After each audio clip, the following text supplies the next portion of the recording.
అంతరిక్షం నుంచి Sunitha Williams Wilmore విజయవంతంగా భూమిని చేరడంపై హర్షాతిరేకాలు వ్యక్తమవుతున్నాయి.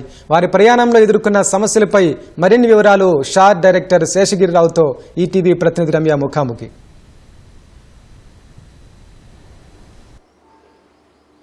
ప్రపంచమంతా ఎంతో ఆసక్తిగా ఎదురుచూసిన సమయం ఆసన్నమైంది. సునీత విలియమ్స్ బుచ్ విల్మోర్ సురక్షితంగా భూమిపైకి చేరుకున్నారు. ఈరోజు ఉదయం 3:27 భూమిపైకి క్రూ డ్రాగన్ చేరుకుంది. వారిని సురక్షితంగా బయటకు తీసుకురావడం కూడా జరిగింది.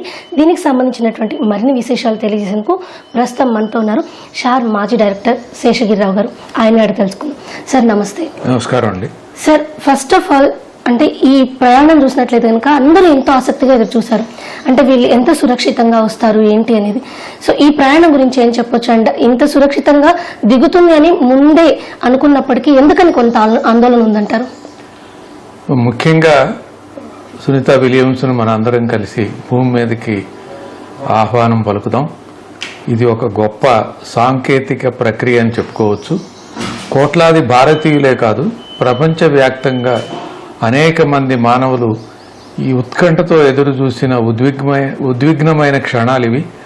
ఒక్కసారి స్ప్లాష్ డౌన్ అవ్వంగానే అందరూ చప్పట్లు కొట్టి కేరింతలలో మునిగిపోయారంటూ ఎటువంటి సందేహం లేదు. కొంత సందేహం ఉన్నా ఎలా తీసుకువస్తారు, స్టార్ లైనర్లో ఉన్న సమస్యలేంటి, ఒకవేళ అందులో సమస్యలుంటే ఈ క్రూ 9 డ్రాగన్లో అటువంటి సమస్యలు రావని ఎలా నిర్దేశిస్తారు, ఎలా అనుకోవచ్చు అని అందరికీ ఆందోళనగా ఉంది. ఈ crew 9 module, dragon crew 9 module అనేది స్పేస్ ఎక్స్ వాళ్ళది. వాళ్ళు ఏం చేశారంటే దీన్ని పర్ఫెక్ట్గా తయారు చేశారు. పర్ఫెక్షన్ అనేది ఎలా వస్తుంది అంటే ఇది క్రూ 9 మాడ్యూల్ని 49 సార్లు ప్రయోగించారనమాట. ఒకసారి 2 సార్లు కాదు. అదే స్టార్ లైనర్ కనుక మనం తీసుకున్నట్టయితే దాన్ని 2 సార్లు ప్రయోగించారు. ఒకసారి ఆర్బిట్ దాకా వెళ్ళి తిరిగి వచ్చింది, రెండవసారి అనుసంధానమై మానవులు లేకుండా తిరిగి వచ్చింది, మూడవసారి ప్రథమంగా సునీత విలియమ్స్ని విల్మోర్ని తీసుకుని స్టార్ మాడ్యూల్, స్టార్ లైనర్ అనే దాన్ని ఏ విధంగా పనిచేస్తుంది, మానవులను తీసుకురావటానికి అనే టెస్ట్ చేయటానికి ఉపయోగించిందనమాట. అందువలన దానికి అనుభవం తక్కువ. ఈ సాంకేతికంగా ఏర్పడిన లోపాలు ఈ డ్రాగన్లో ఉండటానికి అవకాశం లేదు. దీన్ని 49 సార్లు ప్రయోగించున్నారు అంతకుముందు. ఆ 49 సార్లలో 44 సార్లు అనుసంధానం చేసున్నారు. అనుసంధానం చేయటమే కాదు, తీసుకెళ్లిన మానవులందరినీ, వ్యోమగాముల్ని దిగ్విజయంగా భూమి మీదకి తీసుకొచ్చారు. ఆ తర్వాత తీసుకొచ్చిన తర్వాత దాన్ని రీఫర్బిష్ చేసి, అంటే దాన్ని యొక్క దిగిన తర్వాత అన్ని రకాలుగా దాన్ని పరీక్షించి దానికి సురక్షితమైన పరికరాలన్నీ బాగా ఉన్నాయో లేదో చూసుకుని దాదాపు 29 సార్లు మరొకసారి ప్రయోగించారు. అటువంటి చరిత్ర గల వాహనం ఇది. అటువంటి చరిత్ర గల వాహనము తర్వాత స్టార్ లైనర్లో ఉన్నటువంటి వ్యవస్థలు, ఈ క్రూ 9 మాడ్యూల్లో ఉన్న వ్యవస్థలు వేరే వ్యవస్థలు కాబట్టి ఈ వ్యవస్థలన్నీ సక్రమంగా టెస్ట్ చేయబడి అనేక సార్లు ప్రయోగించి ఉన్నారు. కాబట్టి ఎటువంటి సమస్యలు లేకుండా సునీత విలియమ్స్ను తీసుకురావడానికి వీలైందని మనం చెప్పుకోవచ్చు. సరే, అయితే ఏదైతే వీళ్ళు మొదట వెళ్ళినటువంటి స్టార్ లైనర్ ఉందో అది కూడా సురక్షితంగానే వెనక్కి వచ్చింది. దాంట్లో ఏదైతే హీలియం లీకేజ్కి సంబంధించి ఇబ్బందులు ఏర్పడ్డాయో వాటిని క్లియర్ చేసిన తర్వాతే తిరిగి భూమిపైకి వచ్చింది. అయితే ఎందుకని వ్యోమగాములను తీసుకురావడానికి ఆలోచించడం జరిగింది?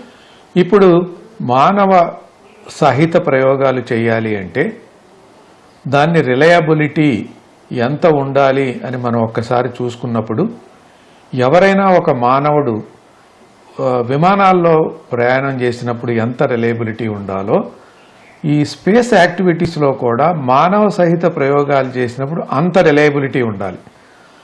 దాంట్లో ఉన్న వ్యవస్థలన్నిటికీ ఒక రిలయబిలిటీ నంబర్ అనేది క్యాలిక్యులేట్ చేస్తారు. ఈ ప్రయోగానికి ముందు స్టార్ లైనర్ రిలయబిలిటీ క్యాలిక్యులేట్ చేసినప్పుడు అనుకున్న విధంగా ఉంది. ఈ అనుకున్న విధంగా ఉందనేది ఎలా చూస్తారు అంటే దాంట్లో ఎన్ని వ్యవస్థలు ఉన్నాయి, ఆ వ్యవస్థలు ఎటువంటి సమస్య తలెత్తకుండా ఎన్ని గంటల పాటు, ఎన్ని రోజుల పాటు నిరంతరంగా పనిచేయగలదు అనేది ఒక ఫార్ములా ప్రకారం క్యాలిక్యులేట్ చేసి రిలయబిలిటీని నిర్ణయిస్తారు. స్టార్ లైనర్ అనుసంధానం అయిన తర్వాత ఆ ఉన్న 24 మైక్రో మైనర్ థ్రస్టర్స్లో దాదాపు 7 థ్రస్టర్స్ వరకు ప్రాబ్లమ్స్ వచ్చినాయి. అలాగే హీలియం లైన్స్ లీక్ వచ్చింది. అంటే అర్థం ఏంటి, తీసుకువెళ్ళిన 2-3 రోజుల్లోనే 7 వ్యవస్థలకి సమస్య ఏర్పడింది.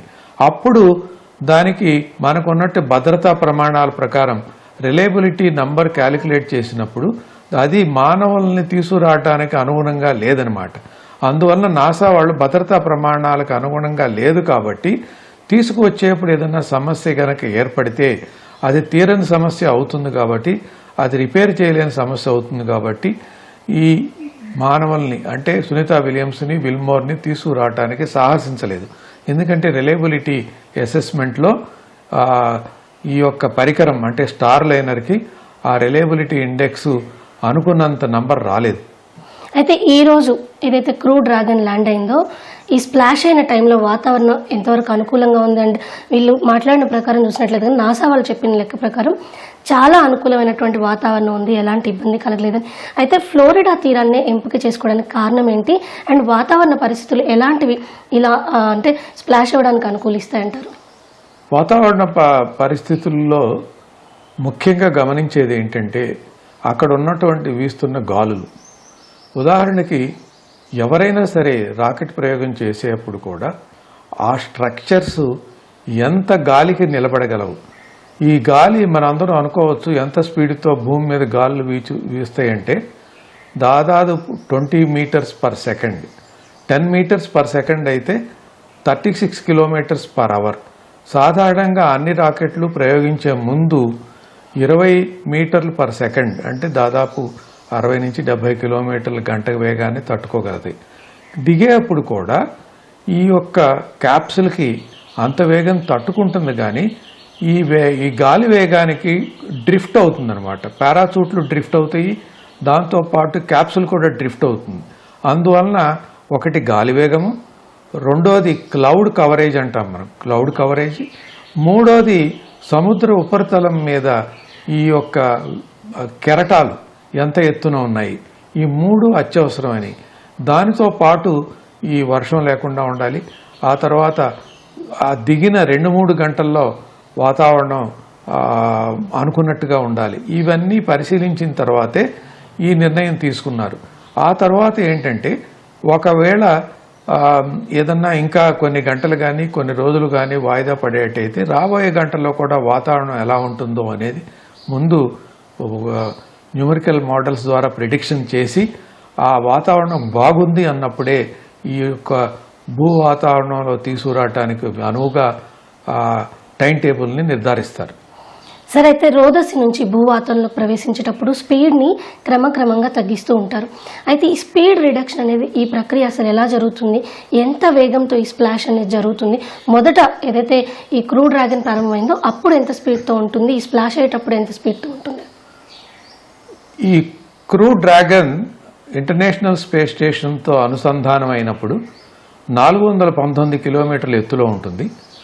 7.6 కిలోమీటర్లు సెకండ్కి వేగంతో ప్రయాణిస్తూ ఉంటుంది. 7.6 కిలోమీటర్ల సెకండ్ కంటే దాదాపు 28,000 కిలోమీటర్లు గంటకి. ఆ 28,000 కిలోమీటర్లతో ప్రయాణిస్తున్నప్పుడు ఈ క్రూ మాడ్యూల్ని నెమ్మదిగా విడిచిపెట్టేట్టు చేస్తారనమాట. నెమ్మదిగా విడిచిపెట్టినప్పుడు ఈ క్రూ మాడ్యూలు ఆ తర్వాత ఇంటర్నేషనల్ స్పేస్ స్టేషను ఒకదాని వెనక కొద్ది కిలోమీటర్లు ప్రయాణిస్తాయి అన్నమాట. వాటి మధ్య వెడం tens of meters 5 of meters పెరుగుతూ వస్తుంది.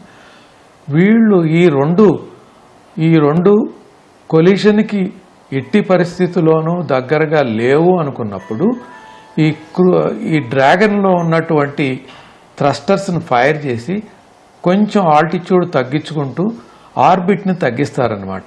క్రూ మాడ్యూల్ యొక్క ఆర్బిట్ని తగ్గించుకుంటూ వస్తారు. ఆ తగ్గించుకుంటూ వచ్చిన తర్వాత దాదాపు 10 నుంచి 12 గంటల వరకు ఈ తనదైన ఆర్బిట్లో ఈ తగ్గించిన ఆర్బిట్లో క్రమక్రమేణా తగ్గించుకుంటూ ఎత్తు తగ్గించుకుంటూ స్పైరల్ రూపంలో అంటే ఒక ఆర్బిట్కి ఆ తర్వాత రెండో ఆర్బిట్కి భూమి చుట్టూ మనం అనుకున్నాం గంటన్నరలో భూమితో ఒక ప్రదక్షిణం అయిపోతుంది. కానీ మీరు చూసినట్టయితే 18వ తారీఖున ఉదయం 10:30 గంటలకే విడిపడింది. ఆ తర్వాత 19వ తారీఖున ల్యాండ్ అయ్యేసరికి భారత కాలమాన ప్రకారం దాదాపు 3:27 అయింది. ఈ భూ వాతావరణంలో ఎంటర్ అయింది 1 గంట ముందు, 2:17 ఆ ప్రాంతంలో. మరి అప్పుడు దాకా భూమి చుట్టూతో తిరుగుతూనే ఉంది కాబట్టి ఆ తిరుగుతూ ఉన్నప్పుడు ఒక్కసారి గమనించినట్టయితే మనం ఈ భూమికి ఒక ప్రదక్షిణం చేయటానికి 40,000 కిలోమీటర్లు. మరి ఈ 40,000 కిలోమీటర్లు గంటన్నర పడితే రోజుకు 16 ఆర్బిట్స్ చేస్తుంది. దాదాపు 10 గంటలు భూమి చుట్టూతో ప్రదక్షిణాలు చేసింది అంటే 10 నుంచి 12 గంటలకు 10 ఆర్బిట్స్ డెఫినెట్గా చేసి ఉంటుంది. అంటే ఒక్కొక్క ఆర్బిట్కి 40,000 కిలోమీటర్లు ప్రయాణం చేస్తే 10 ఆర్బిట్లకి భూ వాతావరణానికి ఎంటర్ అయ్యే లోపు దాదాపు 4 లక్షల కిలోమీటర్లు ప్రయాణం చేసి ఉంటుంది. ఇది 4 లక్షలు అంటే సామాన్యమైన దూరం కాదు. భూమికి చంద్రుడికి మధ్య అంత దూరం ప్రయాణం చేస్తున్నప్పుడు క్రమేణా ఎత్తు తగ్గించుకుంటూ స్పైరల్గా ఎత్తు తగ్గించుకుంటూ వస్తుంది. ఎత్తు తగ్గించుకుంటూ వచ్చిన తర్వాత 350 కిలోమీటర్లు ఆ ప్రాంతంలోకి వచ్చినప్పుడు ఎత్తు అక్కడ దాదాపు 24,000 కిలోమీటర్ల గంటకు వేగం ఉంటుంది. ఆ వేగం ఉన్నప్పుడు భూమి ఆకర్షణ శక్తి లోనవుతుంది కాబట్టి భూ వాతావరణంలో ఎంటర్ అవుతుంది కాబట్టి ఆ వేగంతో ఎంటర్ అయినప్పుడు ఫ్రిక్షన్ ఎక్కువగా ఉండి ఎక్కువ ఉష్ణం జనరేట్ అయ్యే అవకాశం ఉంటుంది. కాబట్టి దీనికి థ్రస్టర్స్ ఆపోజిట్ డైరెక్షన్లో థ్రస్టర్స్ని ఉపయోగించి 15 నిమిషాల పాటు ఈ థ్రస్టర్స్ను ప్రయోగించి ఆ ద్వారా ఏర్పడిన పీడనం ద్వారా ఈ 24,000 కిలోమీటర్ల గంటకు అనుకున్న దాన్ని 560 కిలోమీటర్లకు తగ్గిస్తారు. అది 15 నిమిషాల పాటు జరుగుతుంది.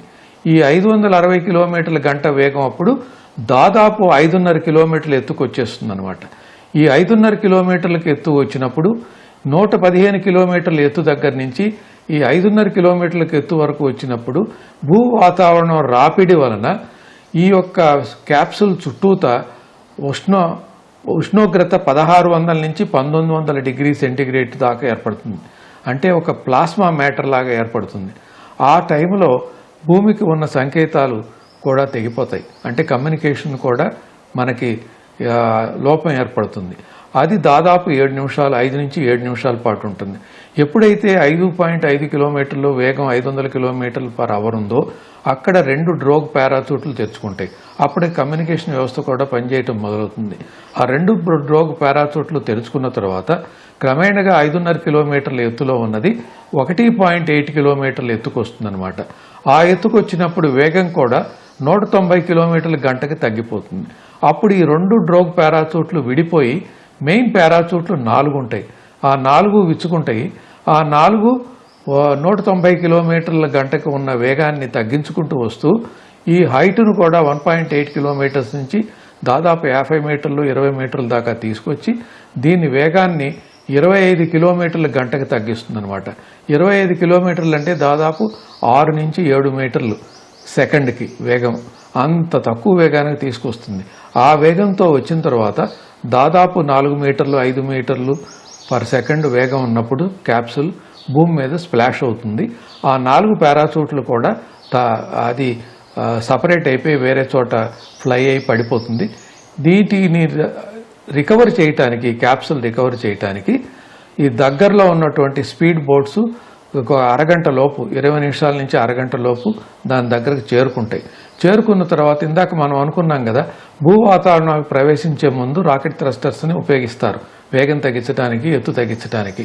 అలా ప్రయోగించినప్పుడు దానికి సంబంధించిన ప్రొపల్షన్ కంటామినేషన్ పైన ఉంటుంది. ఆ ప్రొపల్షన్ కంటామినేషన్ లేకుండా ఎగ్జామిన్ చేసిన తర్వాత స్పీడ్ బోట్లో వెళ్ళిన వాళ్ళు ఏం చేస్తారు అంటే దాన్ని టౌ చేసుకుంటూ అంటే ఈడ్చుకుంటూ తీసుకురావాలి మోకులు కట్టి. ఆ తీసుకురావటానికి వర్టికల్గా ఉండాలన్నమాట. ఎప్పుడైతే సముద్ర ఉపరితలం మీద దిగిందో కొంత మునుగుతూ పైకి లేగుస్తూ ఆసిలేట్ అవుతూ ఉంటుంది. కానీ మనం టోవింగ్ చేసేప్పుడు అంటే ఈడ్చుకుని వచ్చేప్పుడు అది నిలకడగా ఉండటానికి అవకాశం తక్కువ. అందువల్ల దాని చుట్టూతో ఫ్లోటింగ్ ప్యాడ్స్ పెడతారు. ఎప్పుడైతే స్పీడ్ బోట్తో దగ్గరికి వెళ్ళారో ఈ క్రూ మాడ్యూల్కి ఫ్లోటింగ్ ప్యాడ్స్ పెడతారు 4 దిశలా. ఆ పెట్టినప్పుడు ఆ ఫ్లోటింగ్ ప్యాడ్స్ ఉంటాయి కాబట్టి అది వర్టికల్గా ఉంటుంది సముద్ర ఉపరితలం మీద భూ వాతావరణం మీద. అప్పుడు మోకులు కట్టి అవి టౌ చేసుకుంటూ అంటే ఈడ్చుకుంటూ మెయిన్ బార్జ్ అంటాం మనం, సముద్రం మీద తేలియాడే ఒక పెద్ద ప్లాట్ఫామ్, దాన్ని బార్జ్ అంటారు, అక్కడికి తీసుకొస్తారు. తీసుకొచ్చిన తర్వాత దానికి క్రేన్ ద్వారా దానికంటూ ఒక ఫోమ్ సీట్ ఉంటుంది. ఆ కింద ఎంత డయామీటర్ ఉంటుందో ఆ డయామీటర్కి తగినంత ఫోమ్ సీట్ ఉంటుంది. మెల్లిగా క్రేన్స్తో ఎత్తి దాని మీద పెడతారు. ఇది అంతా దాదాపు ఒక గంట నుంచి గంటన్నర పడుతుందన్నమాట. ఈ లోపల కృత్రిమ వాతావరణం ఉంటుంది, తీసుకున్న ఆక్సిజన్ తీసుకోవడానికి సరిపడా ఉంటుంది, అంతా క్షేమంగా ఉంటారు లోపల. అది వచ్చిన తర్వాత దాని మీద పైన ఉన్నటువంటి డోరు తీయటానికి దానికి ఏర్పాట్లు చూసి దానికి ఒక మాన్యువల్ ఉంటుంది, దాని ప్రకారం డోర్ తీసి లోపలికి ఒక స్ట్రెచర్ తీసుకెళ్ళి ఒక్కొక్కళ్ళని అంటై చేసి ఆ స్ట్రెచర్ మీద బయటికి తీసుకొచ్చి వాళ్ళకంటూ ఒక చైర్ ఉంటుంది, ప్రత్యేకమైన చైర్. ఆ చైర్ మీద కూర్చోబెట్టి ఒక ఐసోలేషన్ వార్డ్ అని ఉంటుంది. సో ఐసోలేషన్ వార్డుకు తీసుకెళ్ళి అక్కడ వీళ్ళందరికీ పరీక్షలు చేయడం జరుగుతుందన్నమాట. ఇంత ప్రక్రియ ఉంది. అంటే దాదాపు ఈ ఎత్తు తగ్గించడానికి రాకెట్లు థ్రస్టర్స్ ఉపయోగించిన దగ్గర నుంచి ఇక్కడ ఐసోలేషన్ వార్డుకు తరలించడానికి 2-3 గంటల సమయం పడుతుంది. సరే, అయితే ఇప్పుడు మీరు అన్నారు వాళ్ళకంటూ ప్రత్యేకమైన చైర్స్ ఉంటాయి, అక్కడ కూర్చోబెట్టి ఆ తర్వాత ఐసోలేషన్ వార్డుకి తీసుకెళ్తాను. అయితే సునీత విలియమ్స్ గారు చేసినటువంటి వీడియోస్లో చూసినట్లయితే కనుక అందులో ఏదైతే ఈ క్రూ డ్రాగన్ ఉందో దీంట్లో కూడా ఎవరికి వాళ్ళకి స్పెషల్గా సీటింగ్ ఉంటుందంటే వాళ్ళ పర్సనాలిటీని బట్టి, హైట్ వెయిట్ని బట్టి వీటిని డిజైన్ చేస్తారా? ఎందుకంటే నాసా కూడా చెప్పింది 2 సీట్లు వీళ్ళ కోసం ఖాళీగా ఉంచాము అని. దాని గురించి చెప్పండి. క్రూ 9 బయలుదేరేప్పుడు నిక్ అనే అతను, అలెగ్జాండర్ అతను ఇద్దరిని పంపించారు. మామూలుగా అయితే 4 వెళ్ళాలి. మిగతా 2 సీట్లు సునీత విలియమ్స్కి, విల్మోర్కి వదిలేశారు. ఆ 2 సీట్లు ప్రత్యేకంగా కాన్ఫిగర్ చేయాలి. ఇక మన ఒడ్డు పొడుగు అంటాం, శరీర ఆకృతి అంటాం. ఈ ఒడ్డు పొడుగుకి శరీర ఆకృతికి తగినట్టుగా ఉండాలి ఆ సీటు. ఆ తర్వాత స్పేస్ సూట్ వేసుకున్న తర్వాత లోపల ఆ కృత్రిమ వాతావరణం కల్పించడానికి ఎయిర్ కండిషనర్సు, ఆక్సిజను, ఆరోగ్య పరీక్షలకు ఉపయోగించే ఆ పరికరాల ద్వారా ఆరోగ్యానికి సంబంధించిన సమాచారాన్ని సేకరించడానికి ఒక ఉంబ్లికల్ కనెక్షన్ అంటే వైర్ కనెక్షన్ అన్నమాట. ఆ వైర్ కనెక్షన్లు అన్నీ ఏర్పాటు చేయాలి. వాటితో ఏర్పాటు చేయడంతో పాటు వాళ్ళకి గ్లోవ్స్ ఇస్తారు. ఆ గ్లోవ్స్ ఇప్పుడు మనం టచ్ స్క్రీన్ అన్నప్పుడు, ఎప్పుడైతే టచ్ స్క్రీన్ మీరు ల్యాప్టాప్, మొబైల్ వాడతామో మీరు ఒక ఫింగర్ టచ్ చేయగానే ఏ ఐకన్ను టచ్ చేశారో ఆ ఐకన్ను దాన్ని వాడబడుతుందన్నమాట. అలాగే వాళ్ళ డిస్ప్లేలో ఉన్నప్పుడు ఏదైనా ఒక పారామీటర్ని చెక్ చేయాలంటే ఫింగర్తో టచ్ చేయాలి. మరి ఈ గ్లోవ్స్ వేసుకున్నప్పుడు ఎలా టచ్ స్క్రీన్ మరి రియాక్ట్ అవుతుందంటే, మనం ఫింగర్తో ఎలా టచ్ చేస్తామో గ్లోవ్ వేసుకున్నప్పుడు కూడా ఆ ఫింగర్ టచ్కి ఎంత కెపాసిటెన్స్ ఉంటుందో ఆ గ్లోవ్ కూడా అంతే కెపాసిటెన్స్ ఉండేట్టు చూస్తారనమాట. తద్వారా ఏంటంటే మనం చేయితో స్క్రీన్తో ఒక ఫింగర్తో టచ్ చేసినట్టుగానే ఉంటుంది. ఇలాంటివన్నీ ఏర్పాటు చేసి టెస్ట్ చేసుకోవాలి. మనం అనుకోవటమే కాదు, టెస్ట్ చేసుకోవాలి.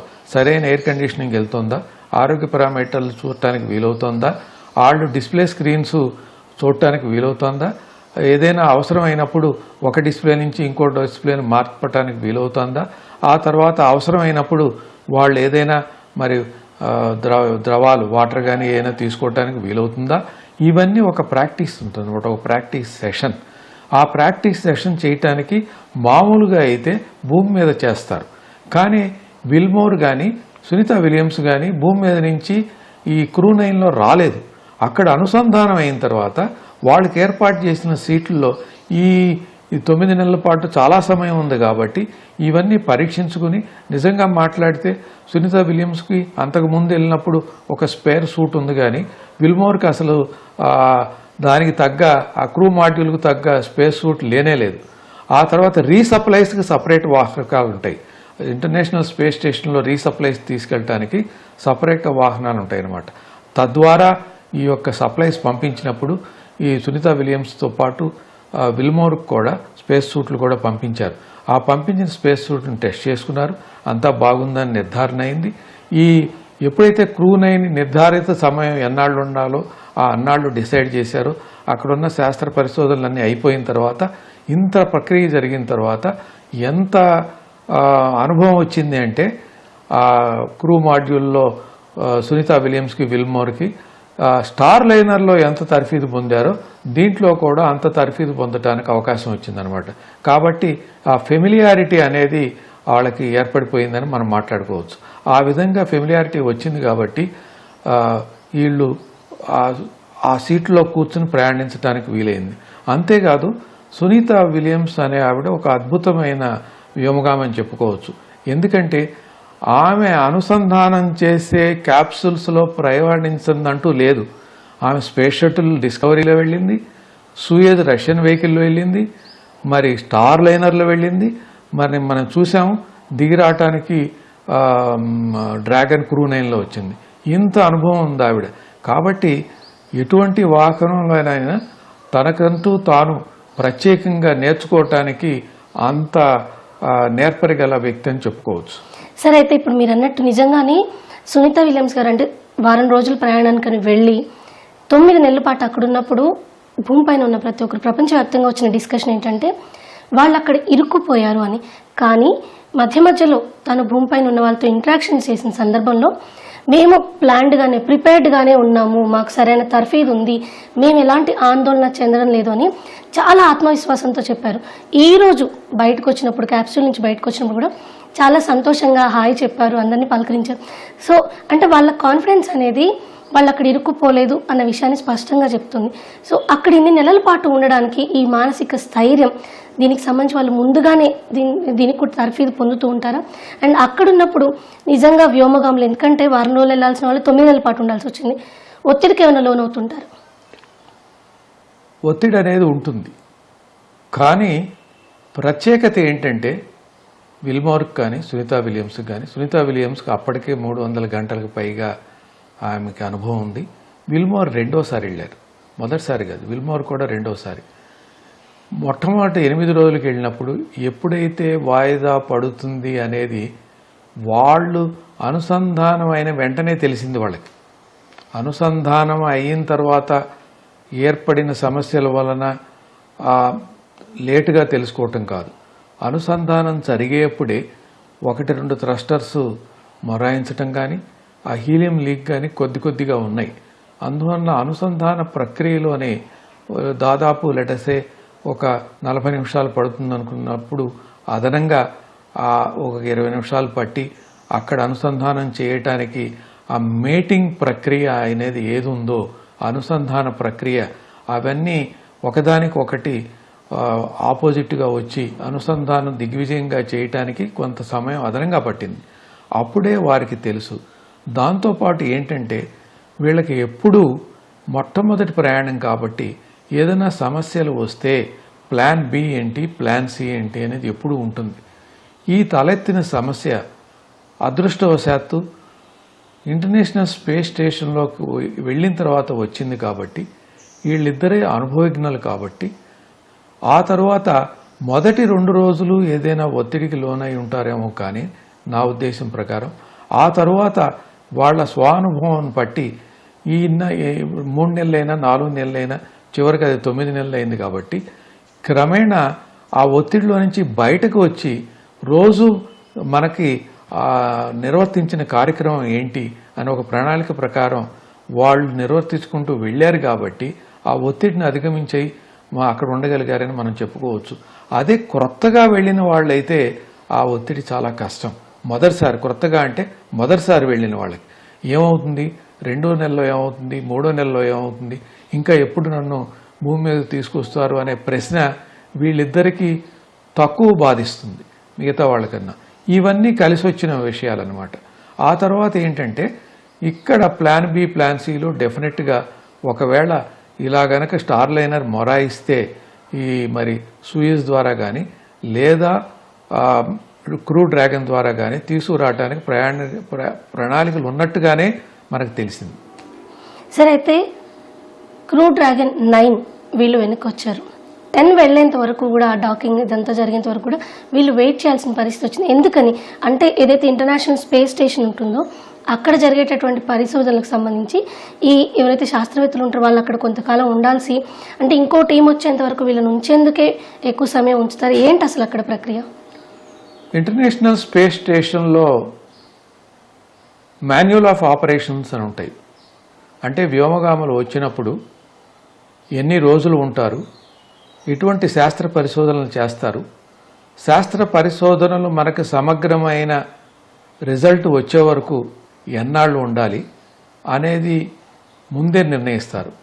దానితో పాటు ఈ వ్యోమగాములకు కానీ క్యాప్సులకు కానీ చిన్న చిన్న ఎమర్జెన్సీలు కానీ లేదా రిపేర్లు కానీ వస్తే ఏ విధంగా దాన్ని అధిగమించాలి అనేది కూడా వాళ్ళు ముందే తర్ఫీదు అవుతారనమాట.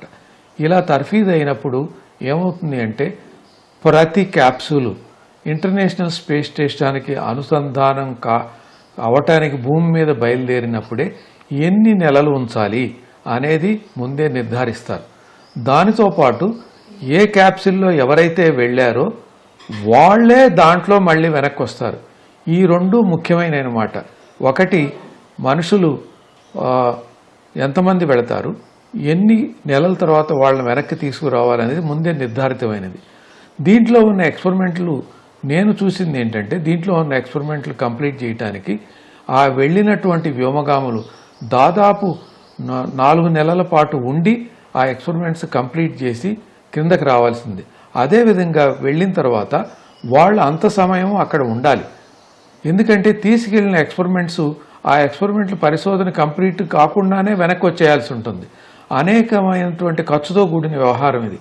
ఈ ఎక్స్పెరిమెంట్స్ చేసేవాళ్ళు నాసా వాళ్లే కాదు, యూనివర్సిటీలో దిగ్గజాలు ఉంటారు ప్రొఫెసర్స్, వాళ్ళు కూడా ఎక్స్పెరిమెంట్స్ ఏర్పాటు చేశారు. ఆ ఎక్స్పెరిమెంట్స్ మళ్లీ పంపించాలంటే మనకు రెట్టింపు ఖర్చుతో కూడిన వ్యవహారం. కాబట్టి వీళ్ళు అనుభవజ్ఞులు కాబట్టి కొన్నాళ్ళు ఉండటానికి వీలవుతుంది. అది ఒక విషయం.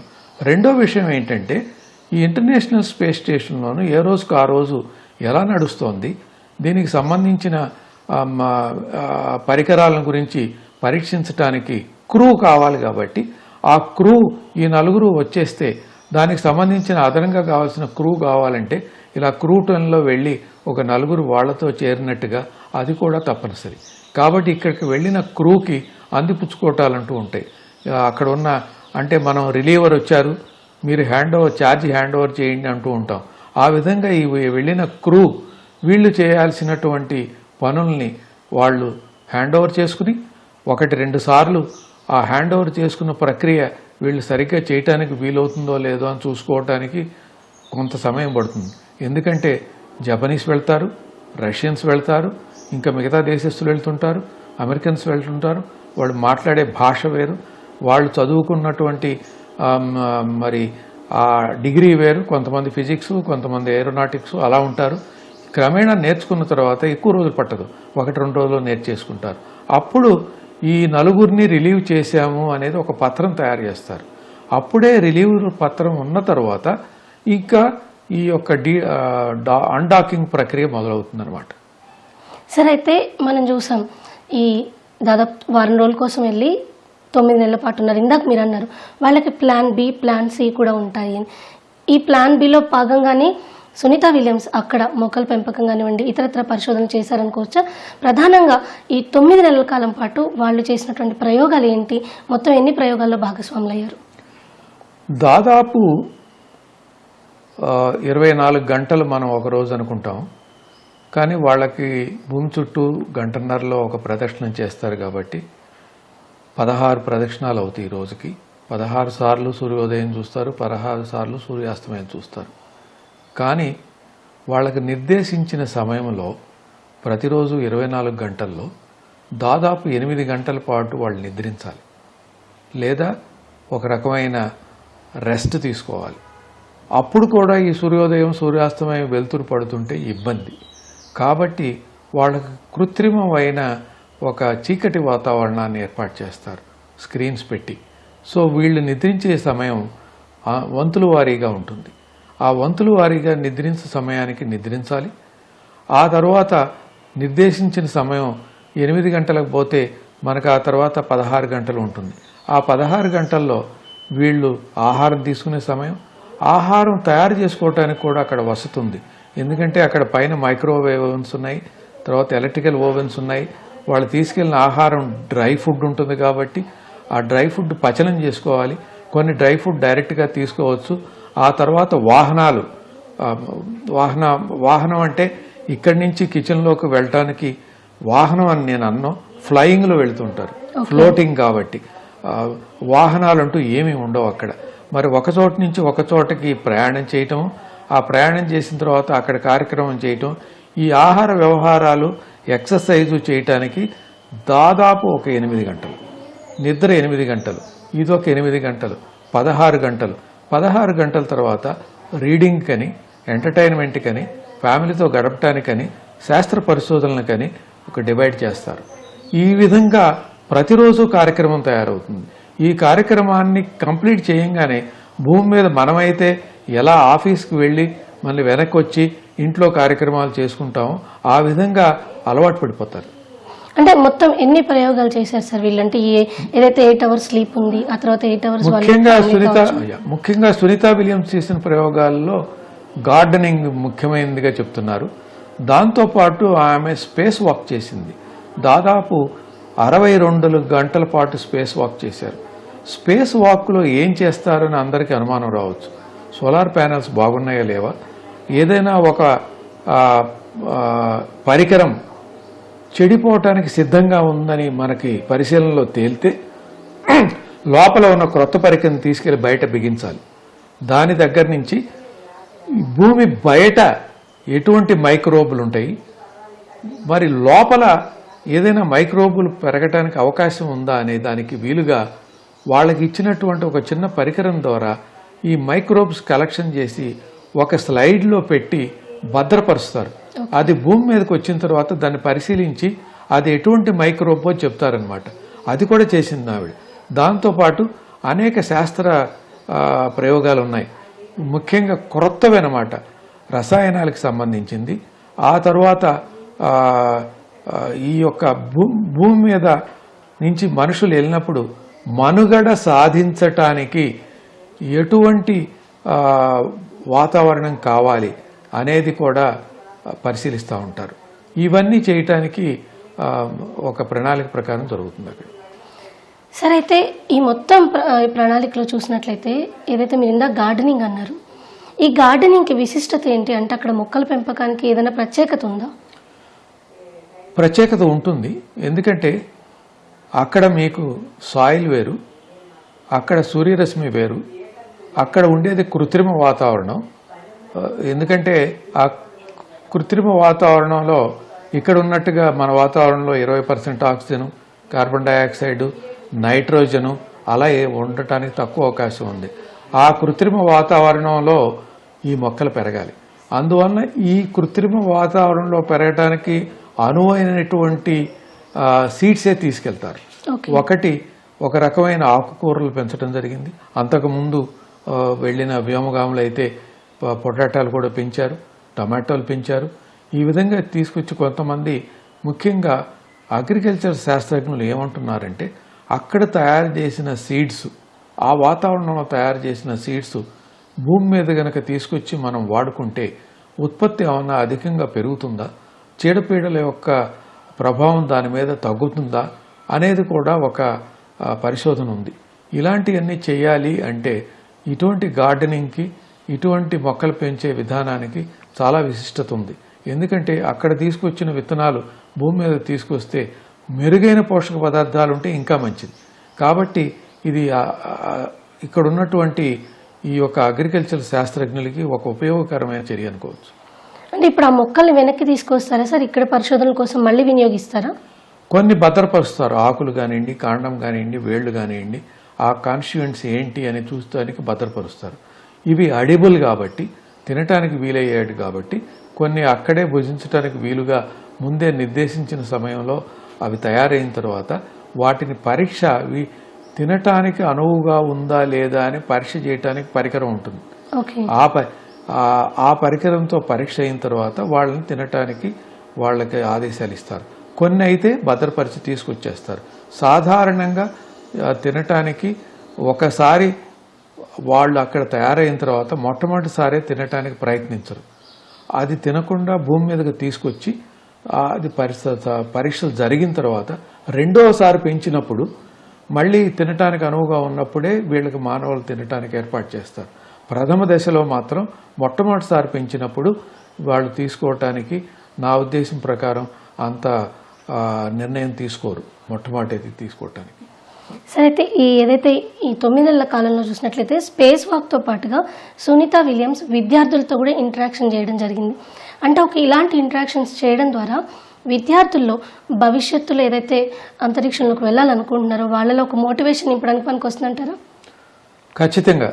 విద్యార్థులకి ముఖ్యంగా ప్రపంచం మొత్తం మీద మీరు అడిగినట్లయితే మీకు అత్యంత కుతూహలం కలిగించేది ఏంటి అంటే అందరూ చాలా మెజారిటీ వాళ్ళు స్పేస్ అనే చెప్తారు.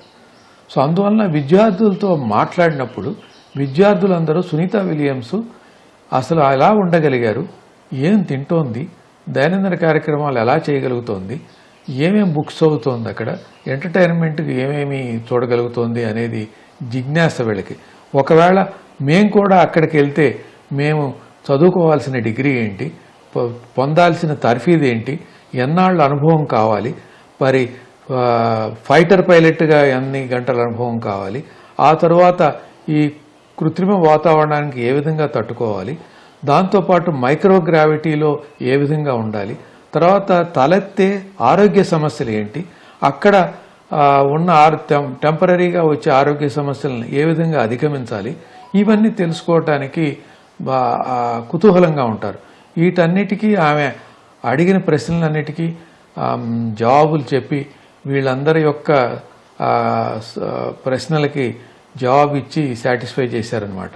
సో ఆ విధంగా వాళ్ళందరిని ఉత్తేజపరిచి అవును సునీత విలియమ్స్ గారే ఉండగలిగినప్పుడు మనం కూడా తగిన తర్ఫీదు పొంది అక్కడ స్పేస్ ట్రావెల్ కానీ లేదా ఆస్ట్రనాట్గా కానీ లేదా టూరిస్ట్గా కానీ వెళ్ళటానికి ఇబ్బంది ఉండదు అనేది ఒక నిర్ణయానికి వస్తారని అనుకోవచ్చు. Thank you sir, thank you so much. నమస్కారం. సో ఇది ఏదైతే సునీత విలియమ్స్ బుచ్ విల్మోర్కి సంబంధించినటువంటి యాత్ర ఉందో ఈ యాత్ర దిగ్విజయంగా పూర్తవడమే కాదు భవిష్యత్తు తరాలకి ఈ అంతరిక్ష పరిశోధనలపై మరింత ఆసక్తి పెంచేలాగా ఉందని చెప్తున్నారు శేషగిరిరావు గారు. నమస్తే. నమస్కారం.